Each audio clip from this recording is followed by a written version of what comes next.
بسم اللہ الرحمن الرحیم۔ نیو کراچی شفیق موٹرز کے پاس 2001 میں ہم نے ایک کرائے کی جگہ پر نیو فیکٹری کا سٹارٹ لیا تھا۔ یہ ایک بڑا پلاٹ تھا جس میں 3 پورشن پر مختلف فیکٹریز تھیں۔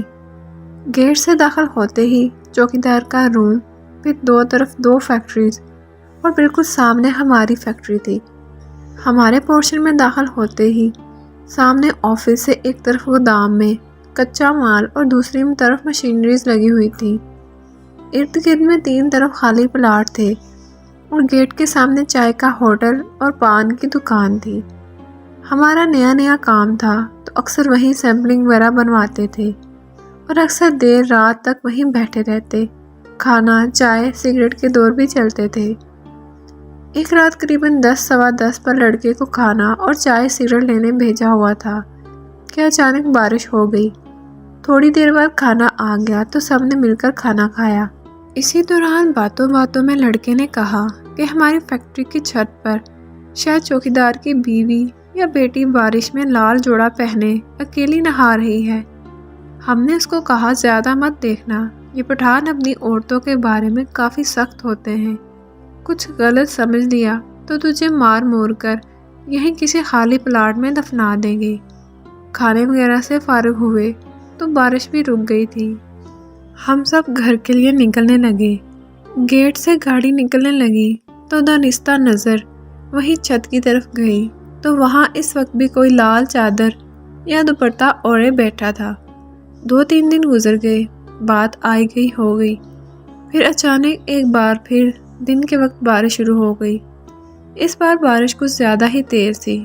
ہمارے پورشن میں گودام والی طرف سے چھت سے پانی آنے لگا تو ہم نے جلدی لوڈر سے مال سائیڈ میں کروایا اور لڑکے کو چوکیدار کے پاس بھیجا کہ اوپر چھت سے پانی آ رہا ہے تو ہم کو اوپر جا کر پلاسٹک بچھانا ہے تاکہ پانی اندر نہ آئے۔ مگر وہ لڑکا واپس آ کر کہنے لگا کہ چوکیدار تو کہہ رہا ہے کہ اوپر جانے کا کوئی راستہ ہی نہیں ہے، آپ خود کسی سیڑھی کا بندوبست کر لیں۔ ہم کو فوراً وہ چھت پر بیٹھی عورت یاد آ گئی تو میں خود چوکیدار کے پاس گیا اور اس سے کہا کہ جہاں آپ کی فیملی رہتی ہے ہم اس طرف سے چلے جاتے ہیں۔ چوکیدار حیران پریشان کہنے لگا، ہماری تو فیملی گاؤں میں ہے، چھت پر تو کوئی نہیں رہتا، نہ ہی کوئی راستہ ہے، تو عورت کہاں سے آ گئی؟ یہ سن کر ہم سب خوفزدہ ہوئے، مگر بارش کا پانی چھت سے آ رہا تھا اور اس کو روکنا بھی تھا تو برابر پورشن والوں سے سیڑھی لے کر لڑکوں کو بھیجا کہ چھت پر خیال سے جا کر پلاسٹک شیٹ بچھاؤ۔ وہ اوپر گئے اور واپس آ کر بتایا کہ چھت پر کچھ کچرا تھا جس میں سے پانی رس کر نیچے فیکٹری میں آ رہا تھا۔ وہ دن تو خیریت سے گزر گیا، مگر جس عورت کو لال لباس میں دیکھا تھا اس نے دوسرے دن صبح ہی اپنا اثر دکھانا شروع کر دیا۔ ہوا یوں کہ لوڈر صبح باتھ روم گیا تو اس نے باتھ روم میں چیخنا شروع کر دیا۔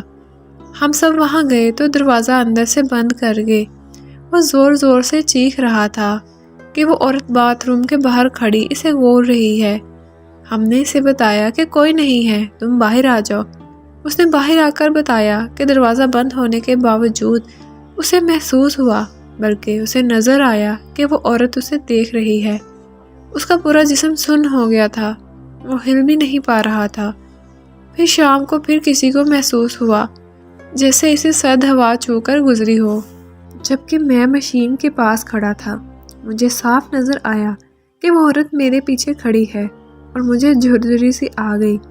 جیسے تیسے وہ دن گزرا تو اگلے دن معاملہ زیادہ خطرناک ہو گیا۔ ایک اور لوڈر گودام میں گیا تو اس نے کسی کو اپنے اوپر چھلانگ لگاتے ہوئے دیکھا۔ وہ ڈر کر پیچھے ہوا تو لوڈنگ کی ٹرالی سے ٹکرا کر اپنا سر پھاڑ بیٹھا۔ اسے کلینک سمجھا کر بھیجا کہ کچھ الٹی بات نہ کرے ورنہ لوگ مذاق بنائیں گے اور پھر گھر چلا جائے۔ اب معاملہ زیادہ خراب تھا تو ہم نے بھی فیکٹری بند کی اور جس بروکر سے یہ جگہ لی تھی اس کے آفس پہنچ گئے۔ اسے سارا قصہ سنایا کہ اب یہاں کام کرنا مشکل ہے، مشینز وغیرہ کہیں اور شفٹنگ کرنا آسان بھی نہیں اور خرچہ بھی کافی ہو جائے گا۔